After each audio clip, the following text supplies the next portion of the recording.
En direct du CIMI 2021, retour de conférence avec M. Philippe Descrouet, maire de Céris et président de Val d'Europe Agglomération, ainsi qu'avec M. Christophe Giral, directeur immobilier de Euro Disney.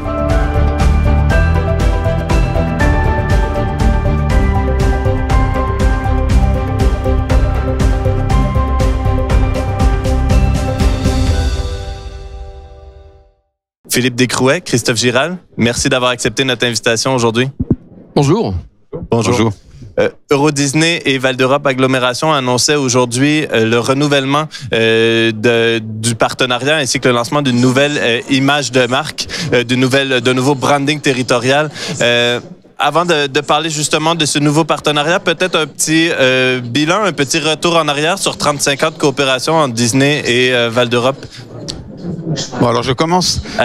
Écoutez, la coopération avec Disney est un parcours incroyable qui se fait maintenant depuis 1987, date de la signature de la convention, avec un aménagement qui a démarré à 30 ans. Voilà, l'arrivée du parc et ensuite un développement urbain et développement économique sur le territoire.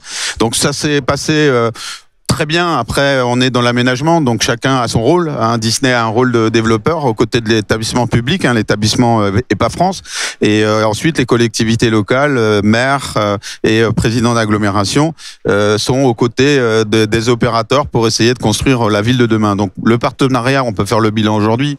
C'est quand même très bien passé. On est aujourd'hui à la moitié de nos développements et on compte bien sûr le poursuivre dans les meilleures conditions dans le futur avec Disney, en étant encore plus partenaire. En fait, je crois que c'est ça qui symbolise le Val d'Europe ensemble, moi je dirais. Oui, peut-être pour compléter le propos de Philippe. Ce partenariat public-privé hors norme, cette coopération entre nous aura permis 30 ans plus tard de développer la première destination touristique européenne, Disneyland Paris, mais également de développer une véritable ville, Val d'Europe, qui combine l'art de vivre à l'art de travailler, bénéficiant d'un réseau d'infrastructures de premier plan, première gare de France TGV par exemple, ou un centre commercial qui est parmi les tout premiers d'Europe, avec le centre commercial Val d'Europe et la Vallée Village, la partie magasin d'usine. Donc aujourd'hui, on est dans cette capitalisation sur ces succès éprouvés depuis 30 ans pour continuer à innover et à inventer la ville et passer dans une autre dimension. Et on lance pour ce faire Val d'Europe Fields of Opportunities qui doit permettre à toutes celles et ceux qui entreprennent de pouvoir comprendre que Val d'Europe leur offre bien plus que simplement un foncier ou un immeuble, mais véritablement une nouvelle façon de travailler, de rayonner depuis Val d'Europe sur toute l'Europe ou de faire converger toute l'Europe jusqu'à Val d'Europe. Justement, vous parlez de Val d'Europe, Field of Opportunities. Pouvez-vous un peu nous expliquer en quoi consiste ce nouveau partenariat entre Val d'Europe Agglomération et Disney? Disons que quand je suis arrivé à la tête de Val d'Europe Agglomération il y a un peu plus d'1 an, moi je suis chef d'entreprise depuis plus de 30 ans, je souhaitais qu'on ait disons un fonctionnement différent sur ce sujet-là.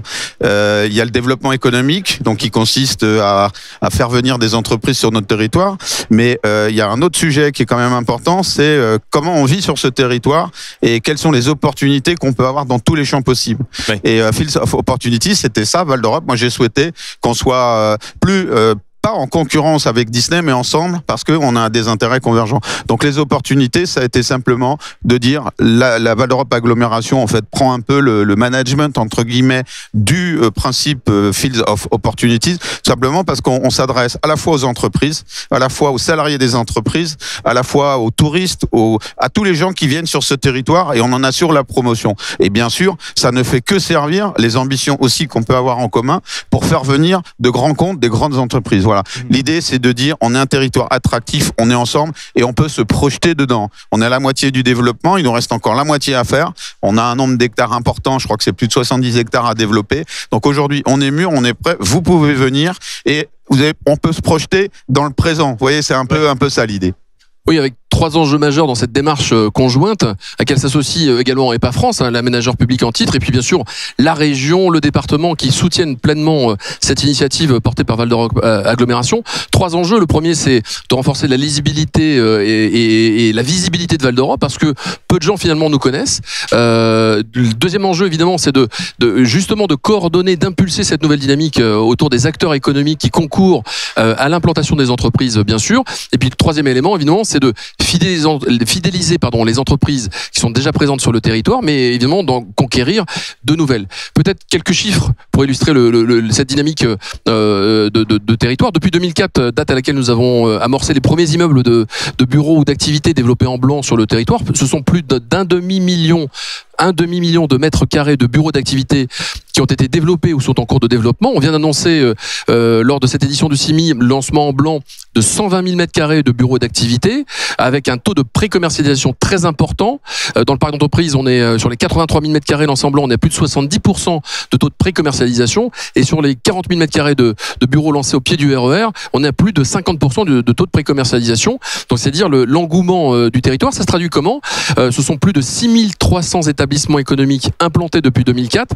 Ça veut dire en moyenne 4 à 5 par semaine, bien par semaine depuis 2004, que nous accueillons avec les équipes de Philippe, donc Val d'Europe Agglomération et l'établissement public d'aménagement, main dans la main pour pouvoir accueillir l'ensemble de ces établissements, des très petites, des moyennes, et maintenant on va arriver des grands comptes qui considèrent Val d'Europe avec ce nouveau barycentre connecté à Roissy en 8 minutes, peu de gens le savent, première gare de France d'interconnexion, bien sûr, qui maille l'ensemble du territoire français, mais également européen, l'Eurostar en direct avec Londres, et puis toute Thalys avec le nord et l'est de l'Europe. En fait, c'est finalement l'Europe et cette banane bleue que certains économistes appellent dans ce centre européen, qui est finalement là désormais Val d'Europe et la porte d'entrée du Grand Paris pour ces entreprises du cœur de l'Europe économique. D'accord. Et vous me permettez une dernière question rapide, parce qu'évidemment on est au CIMI, le salon de l'immobilier d'entreprise. D'un point de vue immobilier, quel est votre message justement aux investisseurs? Quelle forme vous voyez prendre pour la suite de Val d'Europe Agglomération en termes d'immobilier d'entreprise?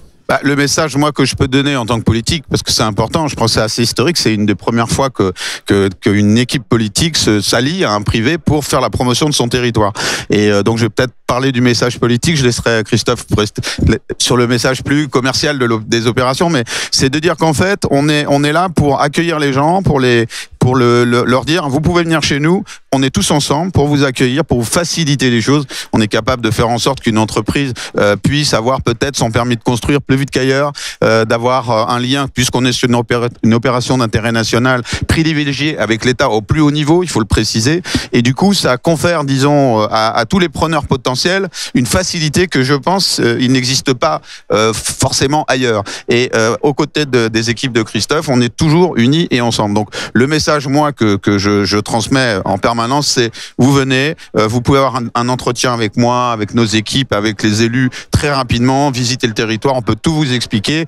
C'est le bien vivre, le bien-être qu'on prône nous, parce que l'entreprise Disney facilite l'arrivée de grands comptes sur le territoire, et nous on va assurer en fait derrière un petit peu le service après-vente, c'est-à-dire une fois que les gens sont là, c'est nous qui les avons en gestion. Voilà, l'opérateur a fait son opération et nous, on a à la fois les salariés qui vont demander le bus, à quelle heure il vient. Ah, il y a un problème, il faut rajouter des bus. Les habitants potentiels parce qu'ils ont envie de venir sur le territoire, et aussi dire aux chefs d'entreprise, venir vivre au Val d'Europe, c'est déjà très bien pour vous. Voilà, sur le volet, disons, de l'attractivité, voilà, moi, le message que je porte. D'accord. Pour le directeur immobilier que je suis, évidemment, c'est se dire post-Covid, il faut réinventer l'immobilier d'entreprise à tout point de vue, parce que les centres de gravité et d'employabilité des entreprises ont largement explosé. On a besoin d'avoir cette notion de rayonnement ou de convergence aisée, et désormais, c'est plus à l'échelle régionale, mais à l'échelle nationale, voire internationale, que ça se joue, parce que ce rayonnement de l'entreprise, il n'est plus que pour les salariés autour de l'entreprise, il est également avec ses fournisseurs, avec ses conseils, qui eux-mêmes ont migré. Et donc, l'idée, c'est à Val d'Europe d'inventer cette nouvelle forme d'implantation. Beaucoup s'y reconnaissent et beaucoup ont fait ce pari, ce choix. Aujourd'hui, une implantation, je vais prendre un exemple. Le groupe Deloitte, premier groupe de conseil au monde en stratégie, a choisi Val d'Europe parmi 88 sites européens, choisis par les équipes de real estate de Deloitte, 3 pour la France. Et au terme d'une consultation de 8 années, 8 ans pour choisir le site d'accueil de leur centre de formation interne qui couvre la zone Europe, Moyen-Orient, Afrique, avec ses dimensions bien sûr d'analyse, et on connaît la granularité des études de Deloitte, ce coup de cœur émotionnel parce qu'il a fallu convaincre les 19 chefs de pays de Deloitte pour venir s'implanter à Val d'Europe, mais également cette nouvelle notion d'équation carbone, puisque nous sommes la meilleure équation carbone sur la zone Europe, Moyen-Orient, Afrique en termes de flux. C'est le centre de formation qui va former les près de 100 000 collaborateurs collaborateurs de Deloitte sur cette zone géographique, par groupe de 2 fois 250 chaque semaine, et pour lesquels, encore une fois, l'aspect multimodal et l'aspect environnemental de Val d'Europe les aura plus que séduits, puisqu'il s'agit d'un investissement majeur du groupe, mais qui rejoignent le siège du Crédit Agricole, le siège des instruments de musique Roland ou de la filiale B2B de Bosch, qui, encore une fois, concourent à cette dynamique de territoire. Je rappelle, plus de 500 000 mètres carrés de bureaux d'activité ont été développés depuis 2004 sur le territoire et sont occupés à plus de 96%. Parfait. Donc, beaucoup de projets en perspective à l'est de Paris. Le meilleur reste à venir. Le meilleur reste à venir. Super. Ben, je vous remercie beaucoup, messieurs, pour votre temps, votre éclairage. Et puis, je vous remercie à tous et toutes d'avoir été avec nous. À bientôt au Simi Live by BITV. Merci.